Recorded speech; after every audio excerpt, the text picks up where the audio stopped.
There are certain houses, certain families that become part of our cultural landscape. We know their names, we know their faces, we see them on screen, larger than life, and their stories become a kind of modern mythology. The Fondas are one such family, a dynasty of American actors whose legacy is etched into the very celluloid of Hollywood history. We know Henry, the patriarch, the embodiment of quiet American integrity.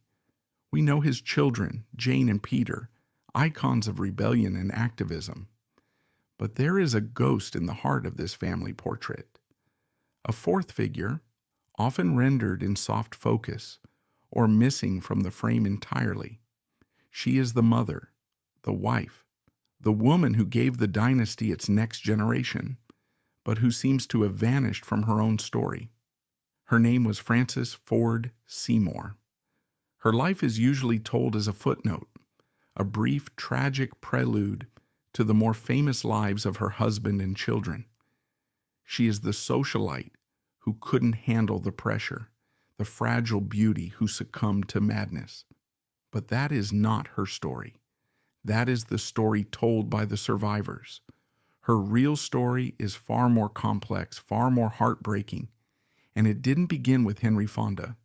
It began with a curse she inherited at birth, a legacy of trauma that followed her from the gilded mansions of New York to the sun-drenched prison of a perfect Hollywood life. To find the real Frances, we have to look past the famous name she married and into the family that created her, and ultimately the family she couldn't survive. To understand Frances Seymour, you have to understand the world she was born into in 1908. It was a world of staggering wealth and suffocating expectations, the tail end of the Gilded Age when new industrial fortunes were solidifying into a powerful American aristocracy. Frances was a daughter of this class. Her father, Eugene Ford Seymour, was a successful lawyer. Her mother, Sophie, was the daughter of a Canadian railroad and paper magnate, a man of immense wealth. Frances was, in essence, a princess of this new money elite. She grew up in a world of private schools, European tours, and debutante balls. Her life was governed by a strict, unspoken code. A woman of her standing was expected to be beautiful, graceful, and charming. She was to be an ornament, a testament to her family's status. Her primary duty was to make a good marriage, a strategic alliance that would consolidate wealth and social position. Her inner life, her thoughts, her fears, her desires, these were irrelevant, inconvenient details to be kept hidden behind a flawless facade of polite society. This was also an era when mental health was not just a taboo subject, but a source of profound family shame. Psychological struggles were seen as a failure of character, a weakness of bloodline. For women in particular, any deviation from cheerful placidity could earn them a diagnosis of hysteria or nervous exhaustion. The treatments were crude, and the sanatoriums that dotted the countryside were often places where wealthy families could quietly hide their inconvenient members, preserving the family's reputation at all costs. This was the world that shaped Frances. It taught her that performance was everything, and that authentic feeling, especially pain, was a dangerous secret to be locked away. And in Frances's young life, there was a secret, a foundational trauma that would set the course for everything that followed. The perfect facade of Frances's childhood was shattered when she was just a young woman. Her parents' marriage, once a society triumph, had disintegrated into acrimony. In a move that was shocking for the time, her mother Sophie sued her father for divorce on the grounds of cruel and inhuman treatment, airing the family's private turmoil in a way that defied the code of silence. The humiliation was too much for Eugene Seymour to bear. Shortly after, while his wife and children were away, he locked himself in a room and took his own life. This event is the Rosetta Stone of Frances Seymour's entire existence. Yet, it is so often glossed over. The man who was supposed to be her protector had abandoned her in the most violent way possible, an act precipitated by a maternal cry of abuse. The trauma, the shame, the confusion, all of it was immediately swept under the thick, expensive rug of high society. The family carried on. The performance had to continue. For Frances, the lesson was brutal and clear. Pain leads to abandonment and disgrace. It must be hidden at all costs. She did what was expected of her. She was a stunningly beautiful young woman with deep-set blue eyes, and she made an exceptional match. In 1931, she married George Tuttle Brokaw, a lawyer and sportsman from a prominent New York family. On paper, it was perfect. Brokaw was vastly wealthy, a man 20 years her senior, a pillar of society. Frances became Mrs. George Brokaw, the mistress of a grand Fifth Avenue apartment, living a life of unimaginable luxury. But behind the closed doors, the marriage was a continuation of her childhood trauma. Brokaw was a severe alcoholic, a man known for his volatile temper. The marriage was reportedly a deeply unhappy and abusive one. Frances was once again trapped in a gilded cage with a cruel and unpredictable man. In 1933, she gave birth to her first daughter, also named Frances, who would be known as Pan. But motherhood and a facade of domestic bliss couldn't fix the underlying misery. After 5 years, Frances found the courage to do what her mother had done. She filed for divorce. She was now a 28-year-old divorcee with a young child, a scandalous status in her circle. She was also free. It was during this period of newfound independence, while traveling in London, that she met a man who seemed to be the very antithesis of the cold, cruel world she had known. His name was Henry Fonda. Henry Fonda was not like the men Frances knew. He wasn't an heir or a banker.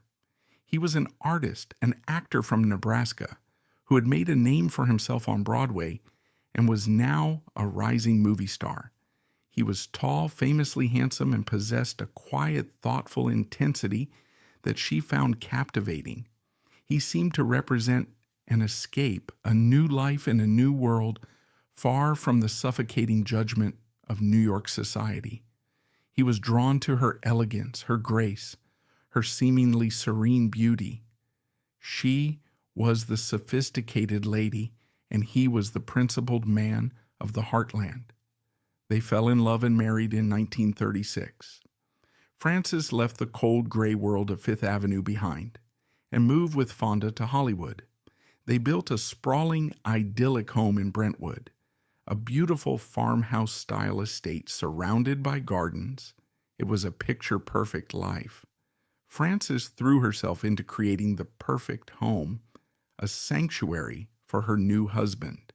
She was a meticulous hostess, a talented decorator, and she cultivated a vibrant acre of gardens where they grew their own food. She was performing the role of the perfect Hollywood wife, and for a while, the performance may have felt like reality. Soon, their family grew. Their daughter, Jane, was born in 1937, and their son Peter arrived in 1940. On the surface, the Fondas were the ideal American family. Henry was becoming one of the nation's most beloved actors, playing men of unshakable integrity in films like The Grapes of Wrath and Young Mr. Lincoln. Frances was the elegant, devoted wife and mother, raising their children in a sun-drenched California paradise. But just as in her childhood home, the flawless facade of the Fonda household concealed a deep and corrosive emotional void. Henry Fonda, the man who so masterfully portrayed warmth and empathy on screen, was in his private life notoriously cold and emotionally distant. He was a man of immense rigidity, a perfectionist who demanded that his home and his family reflect the same flawless order he saw in his acting. In her memoir, Jane Fonda would later describe her father as a man who could not express love, who communicated his displeasure with a terrifying, silent withdrawal. The beautiful Brentwood home was not a warm and messy family sanctuary. It was a stage set, and every member of the family was expected to play their part perfectly. For Frances, a woman already conditioned to believe that her value lay in her ability to maintain a perfect performance, this environment was a psychological minefield. She channeled her anxiety into a desperate, obsessive perfectionism. Her dinner parties were legendary for their elegance, every detail flawless. Her home was immaculate. But this obsessive need for control was a symptom of the profound lack of control she felt over her own life and her own emotions. The old trauma, the fear of abandonment, the terror of not being good enough began to resurface. Her children experienced her not as a warm, nurturing presence, but as a distant and often brittle figure. Jane has written about her mother's seeming obsession with appearances, with her daughter's weight and looks.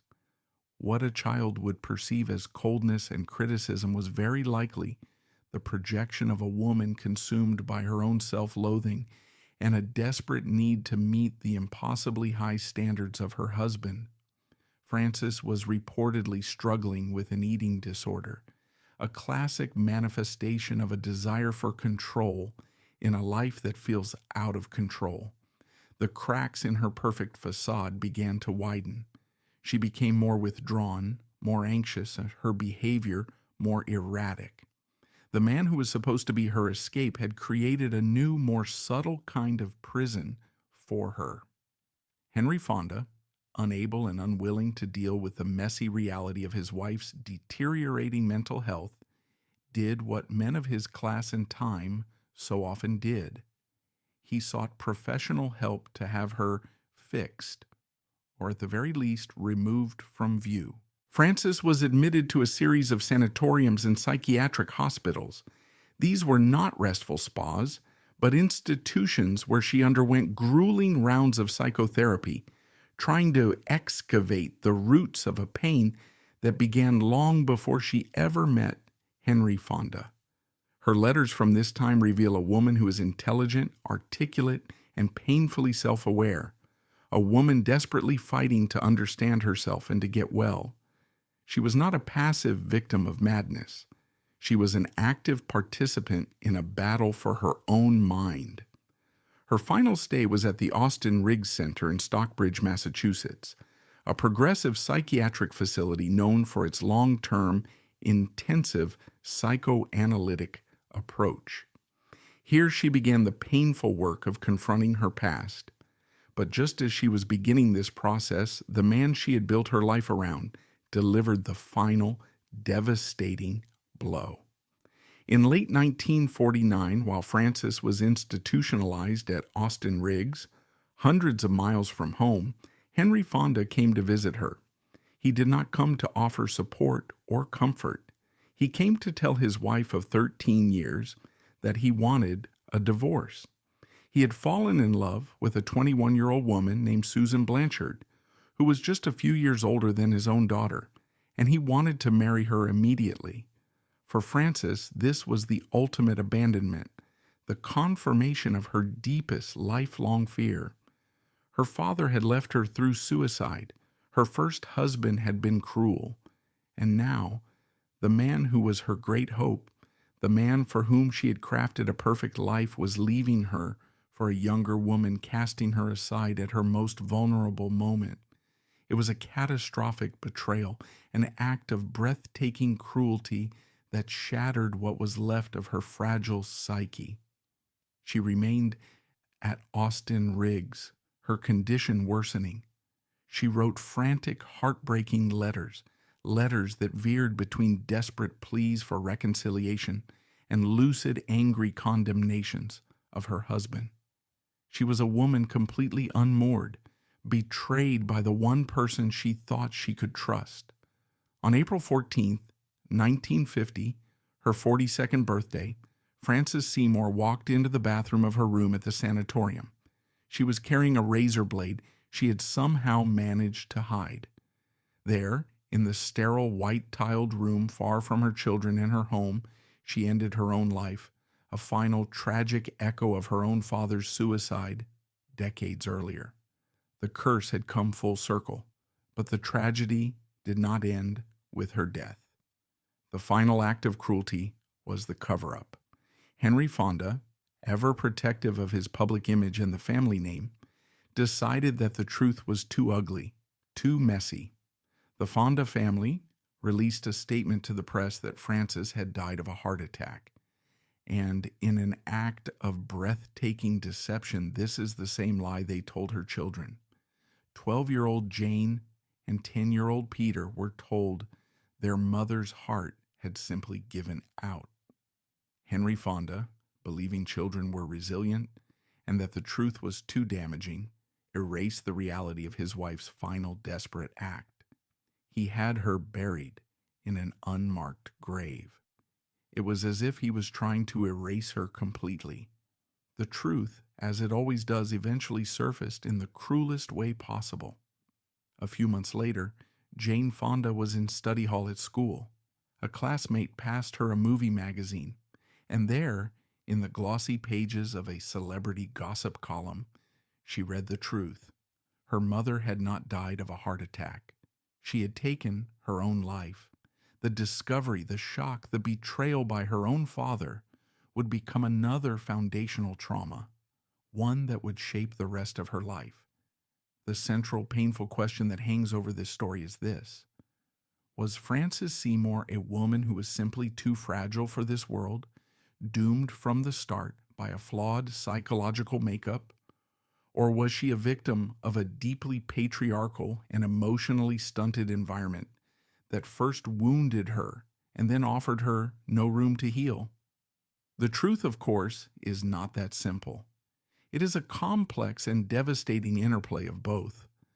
Her father's suicide left her with a deep primal wound, a predisposition to depression, and a terror of abandonment. Her first marriage to the abusive George Brokaw deepened that wound.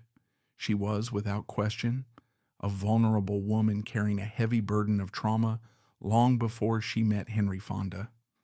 But the environment she entered with him, the world of Hollywood, and the specific emotional climate of the Fonda household, was perhaps the worst possible place for that vulnerability.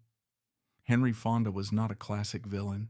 He was a product of his time and his own emotionally barren upbringing, but his inability to provide the emotional support and safety his wife so desperately needed, his relentless perfectionism, and his final callous act of asking for a divorce while she was institutionalized cannot be excused. He was not the cause of her illness, but he was undeniably its final catalyst.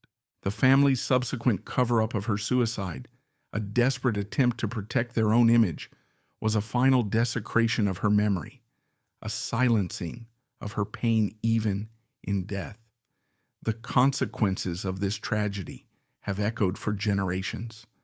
The lives of Jane and Peter Fonda, their own acclaimed careers, their public activism, their personal struggles with relationships, addiction, and their own sense of self, can all be traced back to this foundational trauma, the loss of their mother and the deep betrayal of their father.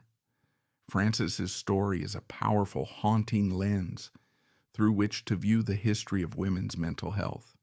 She is a case study of how women's suffering was so often dismissed as a personal failing, hidden away in the name of propriety, and misunderstood by a world that had no language for it.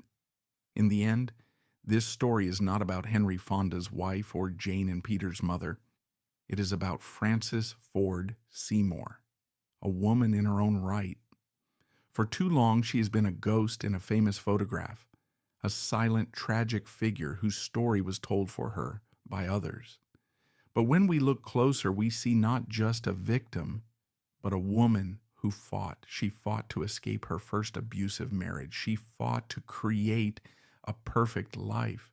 She fought for her sanity in her letters from the asylums, her words showing a keen mind, desperately trying to make sense of her own pain.